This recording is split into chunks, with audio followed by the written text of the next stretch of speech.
দিল্লি বিস্ফোরণ কাণ্ডে এবার নদিয়ার যোগ। নদিয়ার সাবিরের নাম উঠে এলো দিল্লি বিস্ফোরণ কাণ্ডে। আপনাদের আবারও একবার জানাবো, দিল্লি বিস্ফোরণ কাণ্ডে নদিয়ার যোগ। পলাশীপাড়ার সাবিরের নাম উঠে এলো তদন্তে।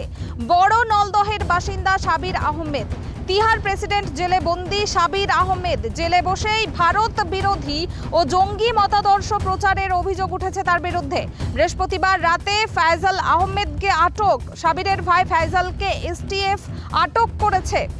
রাজ্য ও কেন্দ্রীয় গোয়েন্দাদের যৌথ তদন্ত চলছে এই ঘটনায়। আপনাদের আবারও জানাবো, 10ই নভেম্বর দিল্লির লালকেল্লার মেট্রো স্টেশনের 1 নম্বর গেটের কাছে ভয়াবহ বিস্ফোরণ ঘটে এবং সেই বিস্ফোরণ কাণ্ডে একের পর এক গ্রেপ্তারি।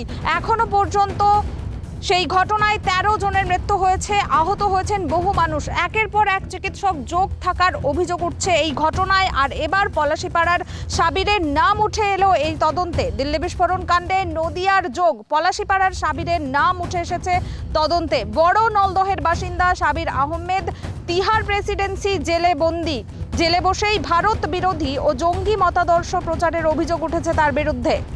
বৃহস্পতিবার রাতে ফয়সাল আহমেদ অর্থাৎ এই সাবিরের ভাইকে আটক করে এসটিএফ। রাজ্য ও কেন্দ্রীয় গোয়েন্দাদের যৌথ তদন্ত চলছে এই ঘটনায়।